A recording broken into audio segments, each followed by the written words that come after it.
संचालनालय उद्यानिकी विभाग ने इस एग्जीबिशन में ये स्टॉल लगाया है। स्टॉल लगाने का ये ऑब्जेक्ट है कि जो हमारे प्रदेश के जो फार्मर्स हैं, जो अलग अलग प्रकार की उद्यानिकी फसलों की खेती कर रहे हैं, उनके प्रोड्यूस को यहाँ एग्जिबिट करना, जिससे कि जो नए किसान इस प्रदर्शनी को देखने आएंगे उनको ये प्रेरणा मिलेगी कि वो धान के स्थान पर, जो हमारे छत्तीसगढ़ की परंपरागत फसल धान है, अकेले धान ही नहीं, हम उसके स्थान पर बहुत सारी उद्यानिकी फसलों का उत्पादन कर सकते हैं। इस ऑब्जेक्ट के साथ में ये स्टॉल लगाया गया है। अब आप यहाँ देखेंगे कि विभिन्न प्रकार के जो फल, जो हमारी छत्तीसगढ़ की एग्रोक्लाइमेटिक जोन्स हैं, 3 एग्रोक्लाइमेटिक जोन हैं। इसमें हमारे पास नॉर्थ में हिली एरिया है, जहाँ हम लीची और आपका नाशपाती, इस तरीके के जो टेम्परेट फ्रूट्स हैं उसको ग्रो कर सकते हैं। मैदानी क्षेत्र है हमारा, जो हमारा प्लेटू, जो प्लेन एरिया है, जिसमें राजनांदगांव, दुर्ग और बेमेतरा,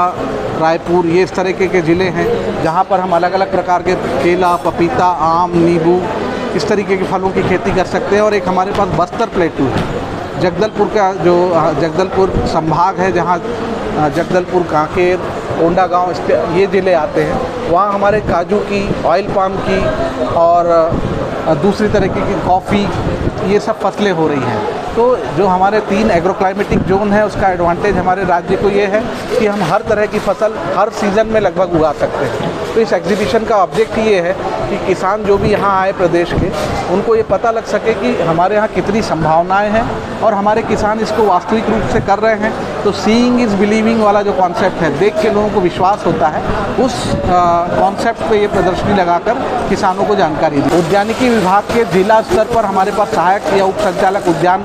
जो जिला कार्यालयों में बैठते हैं, उसके नीचे में हमारे पास वरिष्ठ उद्यान विकास अधिकारी विकासखंड स्तर पर हैं, और उनके अधीनस्थ ग्रामीण उद्यान विस्तार अधिकारी या उद्यान विकास अधिकारी हैं, जो ग्रामीण जनों से हमारे संपर्क में रहते हैं। जो भी किसान भाई जिस प्रकार की फसल उगाने में उसकी रुचि है, वो हमारे इन मैदानी कार्यकर्ताओं के माध्यम से उद्यान विभाग के अधिकारियों से संपर्क कर सकता है और उस फसल को उगाने के लिए अनुदान, जो शासन की जो सहायता है, उसकी जानकारी प्राप्त कर सकता है। उदाहरण के लिए मैं आपको बताना चाहूँगा कि जो विभिन्न प्रकार के फल हैं, जो अलग अलग एग्रोक्लाइमेटिक जोन में अलग अलग प्रकार के फसल होने की जो संभावना है, उनके लिए अलग अलग प्रकार के अनुदान की व्यवस्था है। जैसे कि केला या पपीता लगाने के लिए जो किसान उत्सुक है, उसको उस क्षेत्र में जब वो संपर्क करेगा, तो हमारे जिलाधिकारी या मैदानी कार्यकर्ताओं से जब उसका संपर्क होगा, तो वो उसको बताएंगे कि उनके ज़िले में क्या लक्ष्य मिला हुआ है और उस फसल के लिए कितना अनुदान है। उदाहरण स्वरूप यदि वो केला लगाना चाहता है, तो केला की फसल जो है वो टिश्यू कल्चर पौधों को लगाने से होती है। टिश्यू कल्चर केले के लिए जो अनुमानित लागत है पर हेक्टेयर, वो लगभग 1,50,000 रुपये की अनुमानित लागत है, जिस पर हम 40% 35,000 रुपये तक का अनुदान देते हैं। कुल 50,000 रुपये तक का अनुदान देते हैं, जिसमें 35,000 प्रथम वर्ष में और बाकी जो 15,000 का अनुदान है वो दूसरे वर्ष में दिया जाता है। इस प्रकार से केले की फसल के लिए हम 2 किस्तों में अनुदान देते हैं। पपीते के लिए इसी तरह से लगभग हम जो अनुदान देते हैं वो भी 30,000 रुपये प्रथम किस्त में मिलता है। फलदार पौधे हैं जो लंबे समय की अवधि तक लगाए जाते हैं, जिनमें 2-3 साल तक फलन नहीं होता, तो जेस्टेशन पीरियड होता है जिसको हम कहते हैं, उस समय किसान को अनुदान मिल सके, किसान को एक आर्थिक रूप से सपोर्ट मिल सके, इसलिए ऐसी फसलों के लिए 3 वर्षों तक अनुदान देने का प्रावधान है। तो अलग अलग प्रकार के फल जो जिस क्षेत्र में लगाए जाने हैं, उसके लिए अनुदान का प्रावधान है। और वो जो भी किसान उत्सुक है उद्यान की फसलों की खेती के लिए, वो उद्यान विभाग के मैदानी कार्यकर्ताओं से संपर्क करके एक आवेदन पत्र होता है, जिसमें उसको B1 खसरा नक्शा, अपने बैंक अकाउंट का डिटेल, आधार कार्ड इत्यादि वो जमा करना होता है। उसमें हमारी जो विभागीय नर्सरियाँ हैं, उन विभागीय नर्सरियों में पौधरोपण सामग्री भी उपलब्ध होती है। तो जो पौधरोपण सामग्री हमारे पास है, वो हम किसान भाई को, अगर उसकी आवश्यकता है और वो उन फसलों को लगाना चाहता है जिनका प्लांटिंग मटेरियल हमारे पास है, वो हम अपनी नर्सरियों से देते हैं। या वो अगर एक्रीडिएटेड नर्सरी से या किसी रजिस्टर्ड नर्सरी से मटेरियल खुद खरीद के लाता है, तो उसका भी बिल वगैरह और वो रसीद वगैरह प्रस्तुत करने पर वो अनुदान का लाभ ले सकता है। इसी प्रकार के जो अलग अलग प्रकार की सब्जियां हैं, सब्जी फसलों के लिए भी लगभग जो 50,000 रुपये का हमारा कॉस्ट नॉर्म्स है कि 1 हेक्टेयर में हम ये मानते हैं, भारत सरकार की ये स्कीम है। और अभी चूँकि 2014 की बनी हुई गाइडलाइन है, तो नॉर्म्स थोड़े पुराने हैं, जिसमें अनुमानित लागत 50,000 रुपये प्रति हेक्टेयर मानी जाती है और 20,000 रुपये तक 40% यानी 20,000 रुपये प्रति हेक्टेयर का अनुदान है। तो इसी प्रकार से वो जो अलग अलग प्रकार की सब्जियां जो आप देख रहे हैं, जो किसान भाई चाहते हैं कि हम बैगन लगाएं,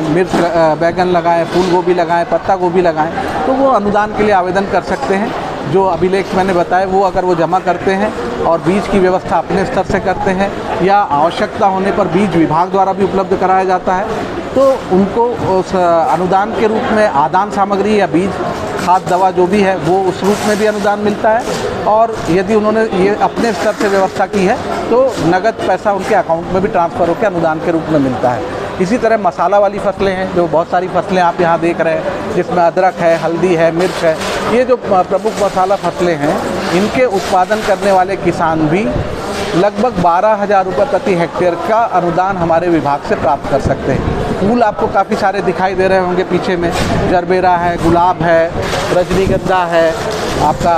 ऑर्किड्स है, ये सभी फूल जो अलग अलग प्रकार के फूल हैं, जिनका कुछ फूलों की खेती जैसे गेंदा जैसे फूल की खेती ओपन फील्ड में हो सकती है, खुले मैदान में किसान कर सकते हैं। और ये जो ऑर्किड्स या गुलाब हुआ या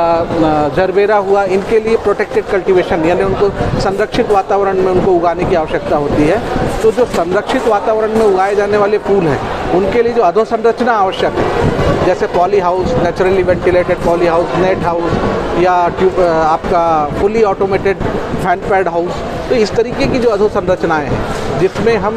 नियंत्रित वातावरण में इन फूलों की खेती कर सकते हैं, उनको उन अधोसंरचनाओं के निर्माण के लिए भी विभाग द्वारा अनुदान दिया जाता है। 40% से लेकर 50% तक अनुदान है इस प्रकार की अधोसंरचनाओं में। तो